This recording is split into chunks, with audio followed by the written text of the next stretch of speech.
अच्छा जनाब,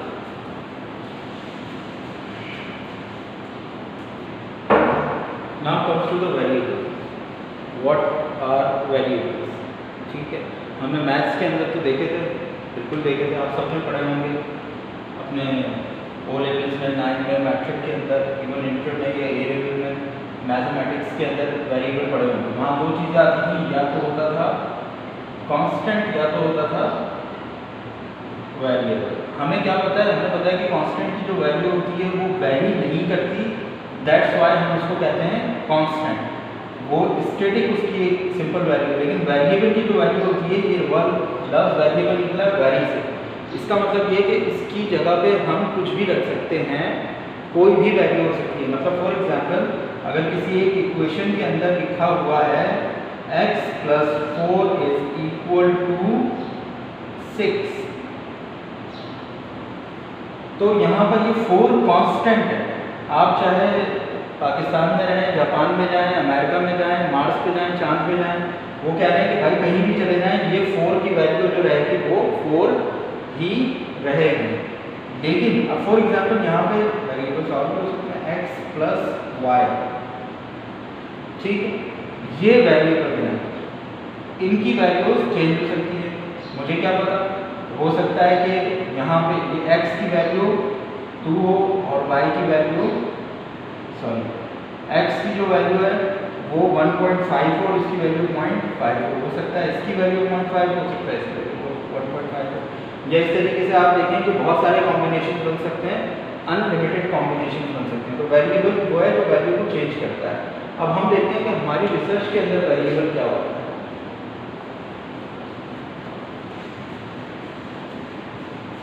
और हम ये देखेंगे कि what are the types of variable.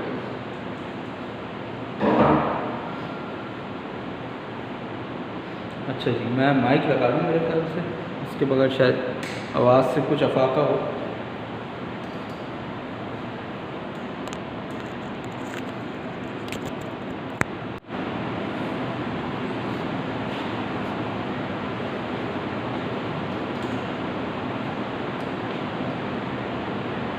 अच्छा जी,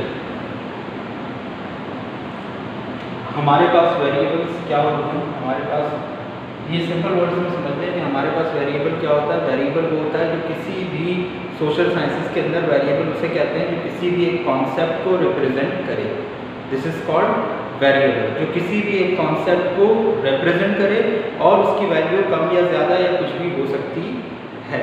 अब फॉर एग्जाम्पल मैं कहता हूँ x और y। हम अपनी हाइपोथेसिस वाली क्वेश्चन देख चुके हैं कि ये कौन सा हाइपोथेसिस है, ये डायरेक्शनल हाइपोथेसिस है। हम कह रहे हैं there is a positive direct impact of x on y। तो ये x कुछ भी हो सकता है, ये x फॉर एग्जांपल हो सकता है कस्टमर सेटिस्फैक्शन और ये हो सकता है कस्टमर लॉयल्टी। तो हम कहेंगे कि there is a positive and direct impact of customer satisfaction और कस्टमर लॉयल्टी। तो x इस वक्त कस्टमर सेटिस्फैक्शन और l कस्टमर लॉयल्टी। और कस्टमर सेटिस्फैक्शन खुद क्या है, ये एक कॉन्सेप्ट है और ये भी एक कॉन्सेप्ट है, ठीक है। हम इसकी डिटेल में नहीं जा रहे इस वेरिएबल को, लेकिन अगर आप समझना चाहें मैं बता देता हूँ कि इसको कहते हैं लैटेंट वेरिएबल। ये क्या कहलाता है?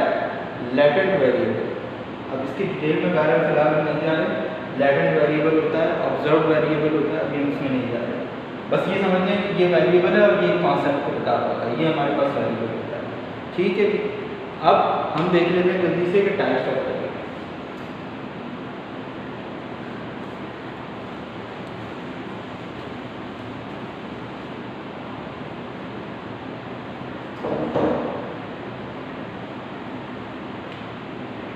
अच्छा जी, टाइप्स ऑफ वेरिएबल्स के अंदर अगर हम देखें तो there are so many types of variables. सबसे पहले जो मेन टाइप हम देख लेते हैं वो हम देख लेते हैं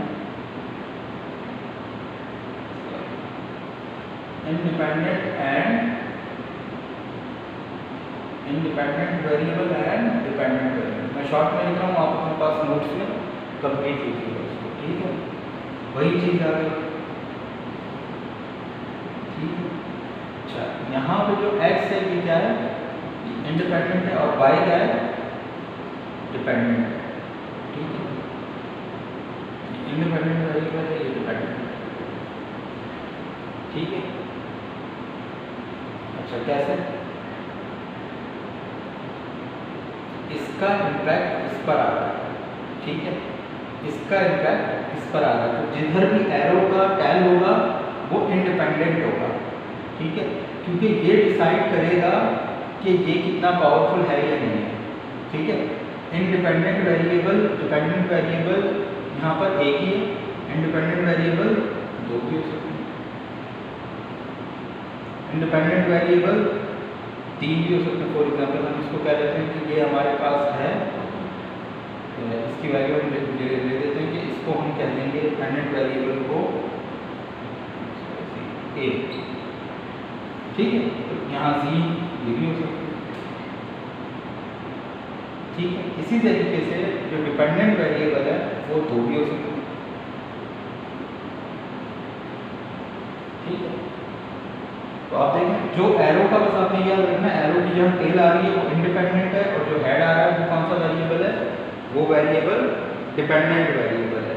तो ये दो टाइप्स तो हमें समझ में आ गए कि इंडिपेंडेंट वेरिएबल क्या होता है। इंडिपेंडेंट वेरिएबल होता है जो अपना इम्पैक्ट डाल रहा होता है और जो इम्पैक्ट ले रहा होता है वो डिपेंडेंट है। अब फॉर एग्जाम्पल आप देखेंगे एक क्लास है, इसके अंदर मैं टीचर हूँ, आप स्टूडेंट हैं, मैं आपको पढ़ा रहा हूँ, ठीक है, तो मैं अपना इम्पैक्ट आपके ऊपर डाल रहा हूँ। अभी इस वक्त आप देखें इस सिचुएशन में कौन डिपेंडेंट है और कौन इंडिपेंडेंट, क्या मैं डिपेंडेंट हूँ आप पे? नहीं, आप मुझ पर इंडिपेंडेंट है, ठीक है, क्योंकि मैं अपना इम्पैक्ट आपके ऊपर डाल रहा हूँ। तो बिल्कुल इसी तरीके से वेरिएबल्स में भी यही होता है कि जो अपना इम्पैक्ट डाल रहा होता है वो इंडिपेंडेंट होता है और जिस पर इम्पैक्ट पड़ रहा होता है वो डिपेंडेंट।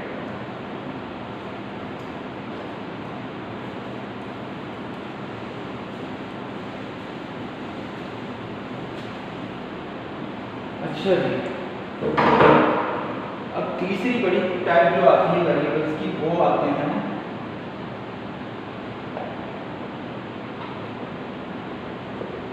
Intervening variables. अब इंटरवीनिंग वेरिएबल्स का मतलब ये है कि जो इंटरप्ट कर रहे हैं, इंटरप्ट किनके दरमियान में कर रहे हैं, इंटरप्ट कर रहे हैं इन बिटवीन इंडिपेंडेंट और डिपेंडेंट वेरिएबल के बीच में, यहाँ कहीं इंटरवीन कर रहा है, ठीक है। ये इंटरवेंशन कितने टाइप्स की होती है, दो टाइप्स की। एक होता है मीडिएटिंग वेरिएबल, पहले इसको समझ लेते हैं फिर उसके बाद दूसरा देखेंगे। मीडिएटिंग वेरिएबल क्या होता है, मीडिएटिंग वेरिएबल ये होता है कि एक्स और वाई के इम्पैक्ट के बीच में ये m आ जाता है, ठीक है। ये क्या करता है, ये x से पहले इम्पैक्ट लेता है और फिर उस इम्पैक्ट को फॉरवर्ड करता है y की तरफ, ठीक है। For example this is called mediating variable, ये है। अब फॉर एग्जाम्पल कस्टमर सेटिस्फैक्शन और कस्टमर लॉयल्टी, यही था हमारे पास। आप पूरा पूरा लिखिएगा, मैं शॉर्ट में लिख रहा हूँ। ये है आपके पास बीच में फॉर एग्जाम्पल आ जाता है कस्टमर सेटिस्फैक्शन है, कस्टमर लॉयल्टी है, ठीक है। अच्छा, हम बल्कि इसको थोड़ा सा चेंज कर देते हैं, हम ये कर लेते हैं कि सर्विस क्वालिटी। सर्विस क्वालिटी का इम्पैक्ट देखना है कस्टमर लॉयल्टी के ऊपर, हमने बीच में लगा दिया कस्टमर सेटिस्फैक्शन। सर्विस क्वालिटी अच्छी होगी तो कस्टमर सेटिस्फाई होगा, सेटिस्फाई होगा तो वाई होगा। अब सेटिस्फैक्शन क्या है, इसको डायरेक्ट इम्पैक्ट नहीं जा रहा है बल्कि इससे होता हुआ जा रहा है। अच्छा, मीडिएटिंग के अंदर भाई बड़ी चेंजेस आई हैं 1986 के अंदर से लेके वहाँ पे बैरेंट कहने का हमारे पास एक मेथड था, वो मैं डिस्कस नहीं करूँगा क्योंकि वो वैसे पुराना हो गया, लेकिन बहरहाल अभी भी रिसर्चेस उसको भी यूज़ कर रही हैं, लेकिन मुझे आपको वो रिसर्च भी यूज़ नहीं करवाना, इसलिए मैं अभी फ़िलहाल उसको नहीं देख रहा हूँ, ठीक है। वरना बैरेंट कहने का इसके अंदर होता है कि मीडिएटिंग इफेक्ट बैरेंट चलने आपके साथ उसको डिस्कस करेंगे। जितनी देर में आपसे ये कहूँगा मैं नहीं करूँगा, मैं नहीं करूँगा, उतनी देर में मैं कर दूँगा,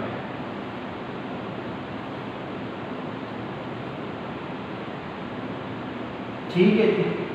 और क्या बैरेंट कहने के अंदर क्या है, वो इसका मीडिएटर के थ्रू इम्पैक्ट देखते हैं और डायरेक्ट देखते हैं।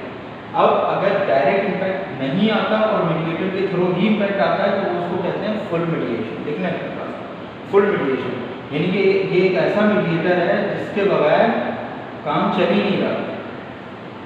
घर में अब्बू से कोई बात मनवानी है, लेकिन अब्बू से अगर मैं डायरेक्ट, ये मैं हूँ, ये मेरे अब्बू हैं, ठीक है, ये आप हैं और ये आपके अब्बू हैं, आपको अपने अब्बू से कोई बात मनवानी है, लेकिन अगर डायरेक्ट अब्बू से बात करी तो पता है क्या आ जाएगी ना। तो बीच में किसको डाल दिया? अम्मी को डाल दिया। बात वही है, वही बात अब जब अम्मी के थ्रू गई तो क्या हो गई? यस, ठीक है। This is called full mediation, this is called full mediation. ये नोट्स बना रहे हैं, लिख लें इसमें। अच्छा, दूसरा ये होता है कि बात डायरेक्ट अब्बू से करी तब भी मान गई, बात अम्मी के थ्रू करी तब भी मान गई, लेकिन मैं डायरेक्ट बात करते हुए डर रहा था, लेकिन अम्मी के थ्रू करी तब भी बात मान ली, लेकिन अगर मैं डायरेक्ट कर देता तब भी मान लेते बात अच्छी थी। इसमें ये था कि अभी मैंने पढ़ना है, लिखना है, आगे एडमिशन लेना है, कुछ पढ़ाई से रिलेटेड चीज़ें, आप बोले कहा हाँ भाई ठीक है, इसके अंदर आप जितना भी खर्चा करेंगे मुझे मंजूर है। ये थ्रो आपने अम्मी के करी तब भी हो गई बात, डायरेक्ट करते तब भी हो जाती। This is called partial mediation, this is called partial mediation, ठीक है।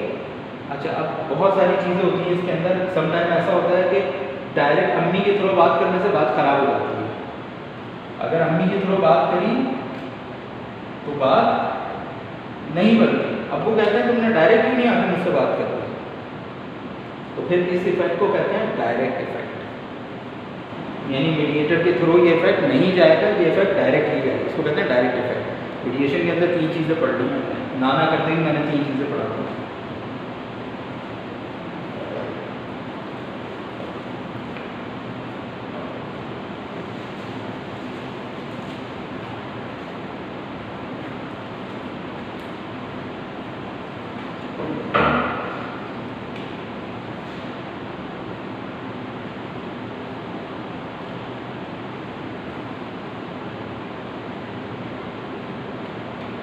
अब है मॉडरेटिंग। ये देखिएगा इसकी किस तरीके से बनना है।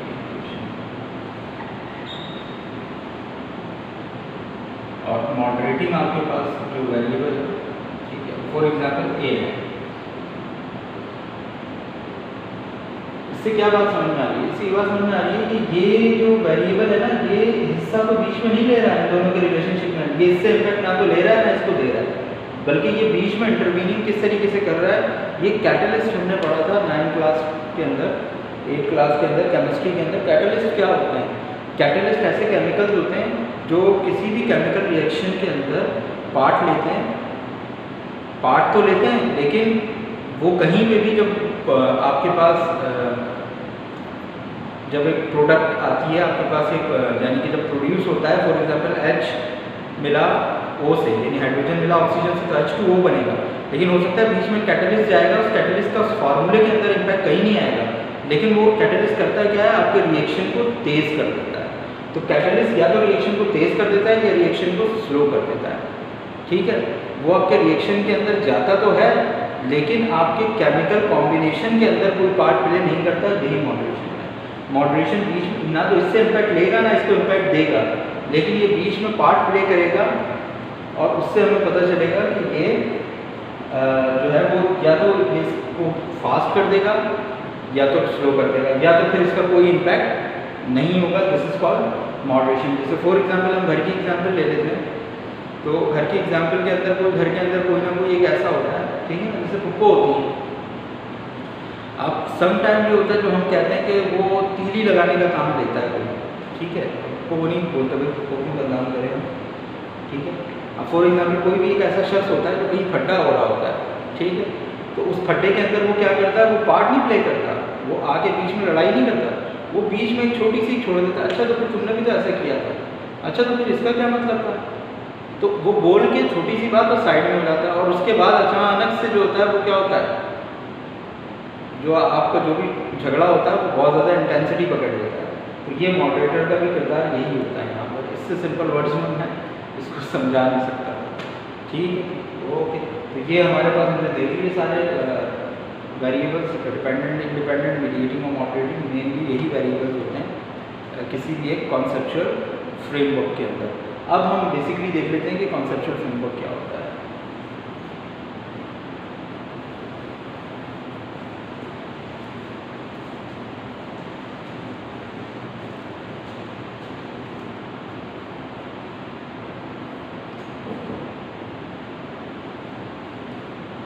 अच्छा, एक हाइपोथेटिकली एक कॉन्सेप्चुअल फ्रेमवर्क बनाऊंगा, तो उसको देख के समझने की कोशिश करिएगा कॉन्सेप्चुअल फ्रेमवर्क क्या होता है।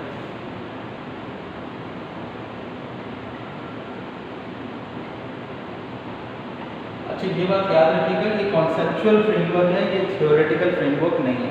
There is a difference between conceptual framework and theoretical framework. लेकिन अच्छी रिसर्चेज में मैंने देखा है कि लोग इस चीज़ का ख्याल नहीं करते, वो कॉन्सेप्चुअल की जगह थ्योरेटिकल लिख देते हैं। अब थ्योरेटिकल फ्रेमवर्क क्या होता है, बहरहाल वो एक अलग कहानी है, अब वो आपको फिर कभी हम समझाएंगे, ठीक है। तो अभी लेकिन फ़िलहाल आपने बस इतना समझना है कि कॉन्सेप्चुअल फ्रेमवर्क क्या होता है, ठीक है। कॉन्सेप्चुअल फ्रेमवर्क वो होता है जिसके अंदर आपकी सारे के सारे वेरिएबल्स नज़र आ रहा होता है कि किसका इफेक्ट कहाँ जा रहा है। अब फॉर एग्जांपल एक कॉन्सेप्चुअल फ्रेमवर्क यहाँ बनाते हैं जहाँ डिपेंडेंट जो वेरिएबल है वो हमें कहते हैं कस्टमर लॉयल्टी है, ठीक है। कोई भी अपने प्रोजेक्ट में ये वाला कॉन्सेप्चुअल फ्रेमवर्क बना के लिखते हैं आप, ठीक है। कस्टमर सेटिस्फैक्शन, हम कह रहे हैं कि कस्टमर सेटिस्फैक्शन का कस्टमर लॉयल्टी, क्योंकि कस्टमर सेटिस्फैक्शन के ऊपर बहुत सारी चीज़ें जो इम्पैक्ट डालती हैं। फॉर एग्जांपल सर्विस क्वालिटी डालती है। हम बात कर रहे हैं किसी एक रेस्टोरेंट की, ठीक है, तो स्टोर का एम्बियंस है, ठीक है, वो भी इसके ऊपर इम्पैक्ट डाल रहा है। और क्या चीज़ इम्पैक्ट डाल रही है इसके ऊपर, ठीक है। और आपकी फॉर एग्जांपल कस्टमर सेटिस्फाई हो रहा है कि उसको प्राइसेस कैसे मिलेंगे, ठीक है। इस तरह से बहुत सारी चीज़ें हो सकती है, या डिस्काउंट्स आप देख सकते हैं। समटाइम आपका जो कस्टमर होता है वो डिस्काउंट से भी ये दिस इज कॉल्ड कॉन्सेप्चुअल, जहाँ बहुत सारे वेरिएबल्स एक दूसरे के ऊपर इम्पैक्ट डाल रहे हैं। यहाँ पर 2 भी हो सकते थे, ठीक है, 1 भी हो सकता था, यहाँ भी 2 हो सकते थे, ठीक है। तो हम कहते हैं कि ये इस तरीके से, ठीक है, ये भी हो सकता था, या फिर ये भी हो सकता था कि ये सारे मिलकर इसके ऊपर भी इम्पैक्ट डालते और इसके ऊपर भी इम्पैक्ट डालते और फिर ये इसके ऊपर इम्पैक्ट डालते। तो इस तरीके से जो भी चीज़ बनती है वो कहलाती है कॉन्सेप्चुअल फ्रेमवर्क। आपको पता होना चाहिए आपके कॉन्सेप्चुअल फ्रेमवर्क के ऊपर इम्पैक्ट कहाँ से आ रहा है और कहाँ जा रहा है, ठीक है। अब एक चीज़ अच्छी तरीके से समझिएगा, इतने सारे वेरिएबल्स में आप कहेंगे कि सर डिपेंडेंट वेरिएबल कौन सा, इंडिपेंडेंट वेरिएबल कौन सा है। एब्सोल्यूट डिपेंडेंट वेरिएबल तो ये वाला है, क्योंकि ये आगे किसी को पास ऑन नहीं कर रहा अपना इम्पैक्ट। एब्सोल्यूट इंडिपेंडेंट वेरिएबल ये 3 है, क्योंकि ये कहीं और से किसी और से इम्पैक्ट ले लेंगे, ठीक है। और अगर आपको ये कस्टमर सेटिस्फैक्शन नज़र आ रहा है, ये मीडिएटर है, ठीक है, आपकी बात समझ आ गई, ठीक है। अच्छा, अब ज़रूरी नहीं है कि आप ये मीडिएटर है तो आप इसका मीडिएशन चेक भी करें, ऐसा ज़रूरी नहीं है, ठीक है। अच्छा, अब बेसिकली एक और चीज़ समझना है कि जहाँ भी एरो की टैग होती है वो लिखना है अपने पास, वो वेरिएबल कहलाता है एक्सोजीनियस वेरिएबल। क्या कहलाता है? Exogenous variable. और जो जहाँ पे हेड होता है वो वेरिएबल कहलाता है एंडोजीनियस वेरिएबल। ये सारे एक्सोजीनियस, ये एक्सोजीनियस है, ये एंडोजीनियस है, लेकिन इस वाले वेरिएबल के लिए ये एक्सोजीनियस है और ये एंडोजीनियस है। ये बात आपको ख्याल रखना है, ठीक है। तो एक्सोजीनियस, एंडोजीनियस, इस चीज़ का अपना ख्याल रखना है, क्योंकि समटाइम जो कॉन्सेप्चुअल फ्रेमवर्क्स होते हैं वो इतने ज़्यादा कॉम्प्लेक्स हो जाते हैं कि आपको समझ में नहीं आता कि इंडिपेंडेंट कौन सा है, डिपेंडेंट कौन सा है। एक समटाइम इंडिपेंडेंट हो जाता है, मैं आपको ऐसे बना के दिखाऊँ कॉन्सेप्चुअल फ्रेमवर्क, एक इंडिपेंडेंट है, एक डिपेंडेंट है और 10 मीडिएशन है, तो ये समझ में नहीं आ रही बात। तो फिर वहाँ पे एक्सोजीनियस और एंडोजीनियस करते हैं, तो एक्सोजीनियस कौन सा है और एंडोजीनियस कौन सा है। तो हाइपोथेसिस के अंदर जो भी इम्पैक्ट लेकर आ रहा है वो एक्सोजीनियस है, जिसके ऊपर इम्पैक्ट जा रहा है वो एंडोजीनियस है। तो ये अभी मैंने आपको ऊपर से पढ़ाया है, तो मैंने लैटेंट वेरिएबल, ऑब्जर्व वेरिएबल, ये सब आपको नहीं पढ़ाया, ठीक है जी। तो यहाँ तक मेरे ख्याल से बात क्लियर हो गई। अच्छा, अब आप अपनी जो रिसर्च शुरू करेंगे, क्लास में भी बात कर लेंगे कि आप अपना टॉपिक नहीं, आप अपनी थीम निकालना शुरू करें रिसर्च की, ठीक है। कि आपकी थीम आपने क्या रखनी है, आपने किस चीज़ के ऊपर रिसर्च करनी है। आपको ये समझ में आ गया कि आपका अल्टीमेटली आपने क्या बनाना है, कॉन्सेप्चुअल फ्रेमवर्क, और आपको ये पता चल गया कि अल्टीमेटली कुछ चीज़ें इम्पैक्ट जो है वो कुछ चीज़ों के ऊपर इम्पैक्ट डाल रही होंगी, कुछ चीज़ें इम्पैक्ट ला रही होंगी और कुछ चीज़ों के ऊपर डाल रही होंगी। ये कॉन्सेप्चुअल फ्रेमवर्क जिसने नहीं बनाया उसकी रिसर्च मैं एक्सेप्ट नहीं करूँगा, ये तो आपने लाजमी बनाना है।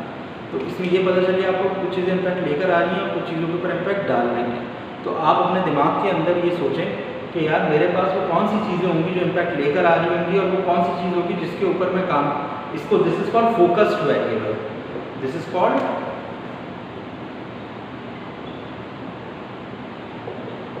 फोकस्ड वेरिएबल, ठीक है।